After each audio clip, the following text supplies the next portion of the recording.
लेकिन स्वाभिमानी ब्राह्मण है, याचक नहीं है।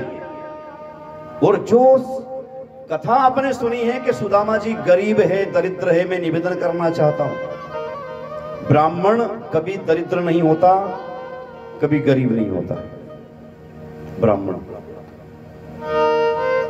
स्वाभिमानी होता है। ब्राह्मण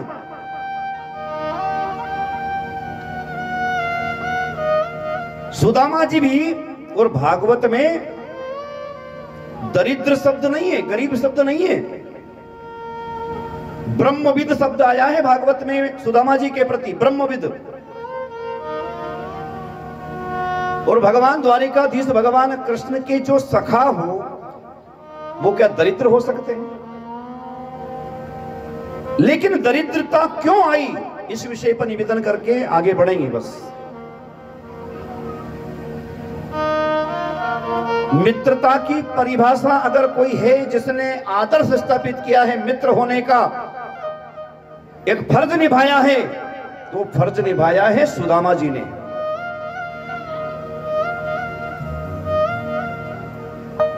अब कथा कुछ ऐसी है,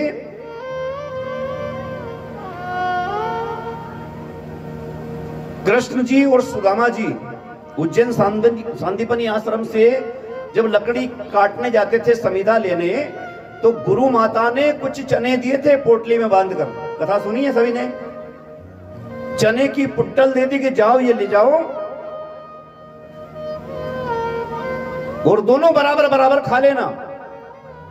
चने लेकर सुदामा जी चले, कृष्ण जी चले,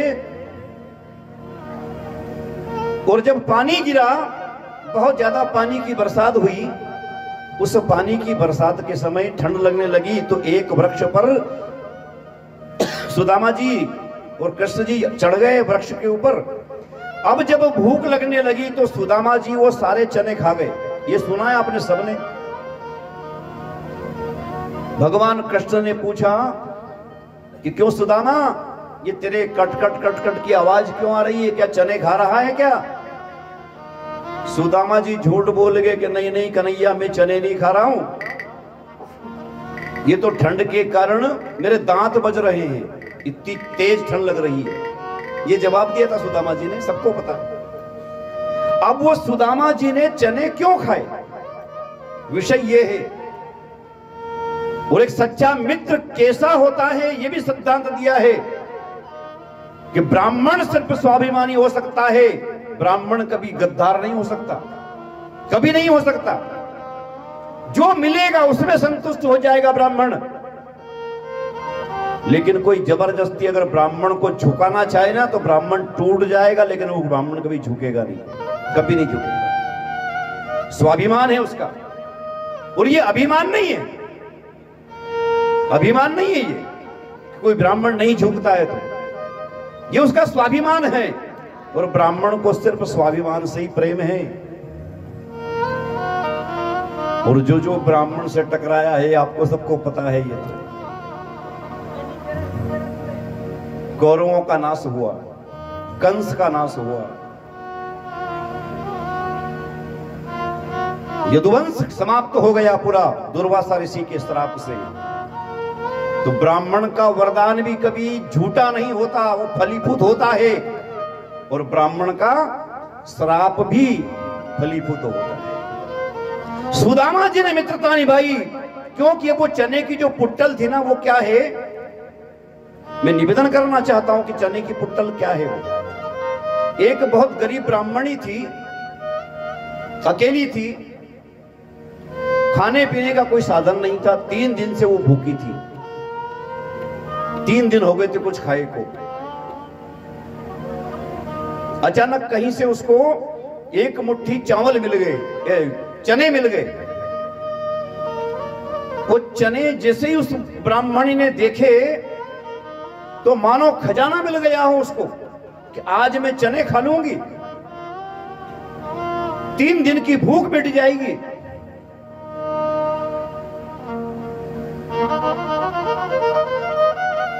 घर आती है, रात्रि का समय हो गया। उसने सोचा जैसे तैसे रात तो मैं निकाल लूंगी पानी पी पी के, लेकिन सुबह उठने के बाद इन चनों को खा लूंगी तो मेरा दिन भी निकल जाएगा।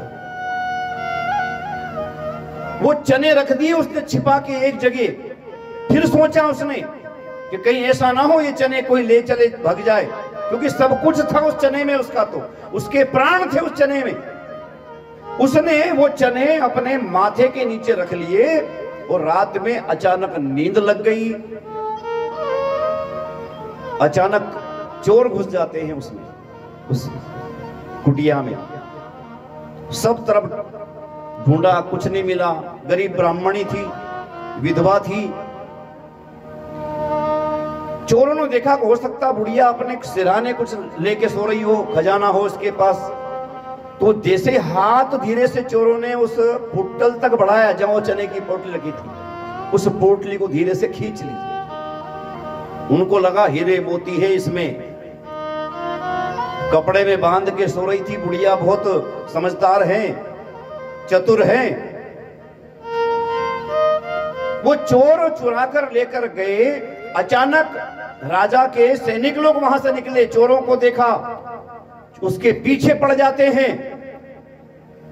चोर भागते हैं, समझे खजाना है, उनने भी देखा नहीं कि इसमें है क्या। वो जैसे ही गए तो आश्रम, सांदीपनी आश्रम में पहुंच गए चोर, और वहां जाके उन्होंने वो पुट्टल फेंक दी, चने की रख दी आश्रम में और भाग गए।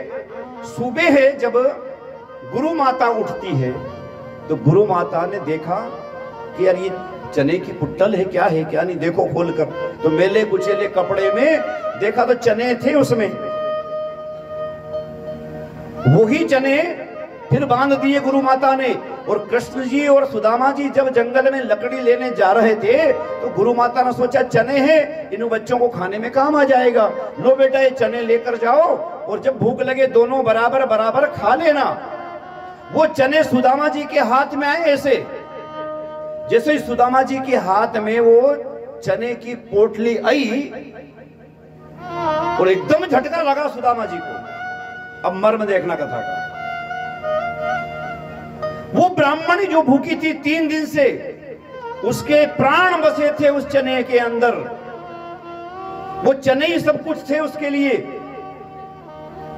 उस ब्राह्मणी ने जब देखा सुबह उठ करके मेरे चने की पुट्टल गायब हो गई, कोई चोर चोरी करके लेकर गया, कौन ले गया होगा, मैं भूखी हूं, लेकिन जो भी ले गए। अब आज क्रोध आ गया उस ब्राह्मणी को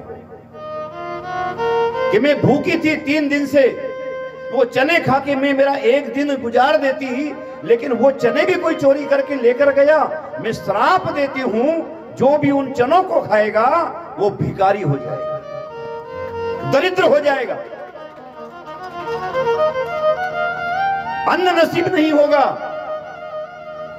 ऐसा श्राप उस ब्राह्मणी ने दिया है उस चने को, जो खाएगा। अब जैसे ही गुरु माता ने वो चने सुदामा जी के हाथ में रखे तो सुदामा जी तो ब्रह्मविद थे, ज्ञानी थे, विद्वान थे, प्रकांड थे। वो चने हाथ में आई पुट्टल और समझ गए कि ये चने कोई साधारण चने नहीं है, जो भी इनको खाएगा वो भिखारी, दरिद्र बन जाएगा, गरीब हो जाएगा। अब पता लग गया सुदामा जी को कि अगर इसमें से एक चने का दाना भी कोई खाएगा तो वो भिखारी हो जाएगा, दरिद्र हो जाएगा।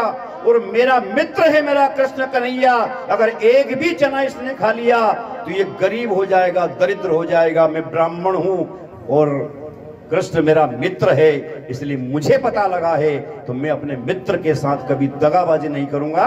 और वो चने स्वयं सुदामा जी खा गए, सारे चने खा गए सुदामा जी, एक भी चना नहीं खाने दिया कृष्ण को, क्योंकि गरीबी मैं स्वीकार कर सकता हूं। मेरा कन्हैया मेरा मित्र है, मित्र के साथ मैं कभी दगाबाजी नहीं करूंगा। मैं गरीब हो जाऊंगा चलेगा, लेकिन मेरा मित्र गरीब नहीं होना चाहिए। ये संदेश दिया है सुदामा जी ने। अब बताओ क्या सुदामा जी गरीब हो सकते हैं, दरिद्र हो सकते हैं? जो दरिद्री थी, जो गरीबी भगवान के हिस्से आने वाली थी, वो गरीबी सुदामा जी ने स्वीकार कर ली है। इसलिए कभी ब्राह्मण गरीब नहीं हो सकता, दरिद्र नहीं हो सकता। कथा के मर्म को समझना पड़ेगा। अब इसकी अपन व्याख्या करो, धोती फटी है सुदामा जी की, मेले कुचेले कपड़े हैं, सुदामा जी द्वारिका में भीख मांगने गए,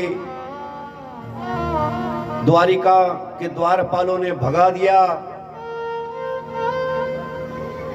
दर दर की ठोकर खा रहे हैं सुदामा जी, द्वारपाल अंदर नहीं घुसने दे रहे हैं।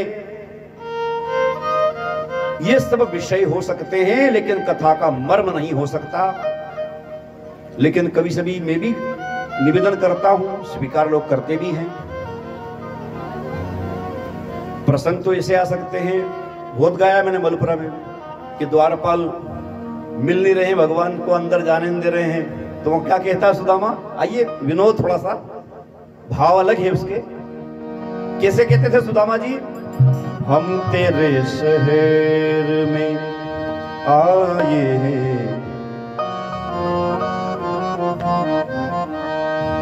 आपकी फरमाइश थी पूरी कर देता हूं। हम तेरे शहर में आए हैं मुसाफिर की तरह, हम तेरे शहर में आए हैं मुसाफिर की तरह, सिर्फ एक बार मुलाकात का मौका,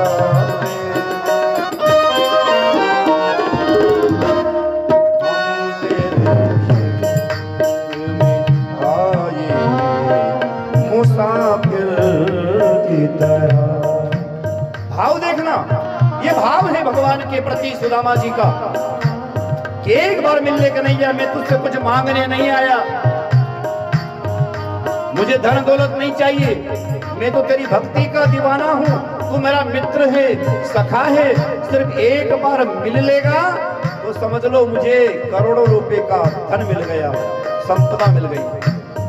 और आज मेरी स्थिति क्या है, उस समय हम मित्र थे, गुरुदेव के सानिध्य में हम रहे साथ साथ, तो उस समय के दौर में आज के दौर में अंतर है। आज तो राजा बन गया है और मैं एक ब्राह्मण हूं। मेरी मंजिल है कहां, तेरा ठिकाना है कहां, दूर तक तुझसे बिछड़ कर मुझे जाना है कहां, सोचने के लिए एक रात का मौका,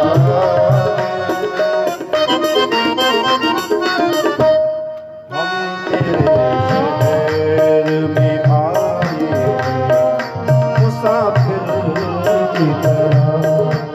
अब आगे भाव देखना क्या कह रहे हैं कि उस समय जब हम आश्रम में पढ़ते थे, मित्र थे, लंगोटिया दोस्त थे, तो तू बड़ी बड़ी बात करता था, लेकिन अब तू सुदामा को याद क्यों नहीं कर रहा है?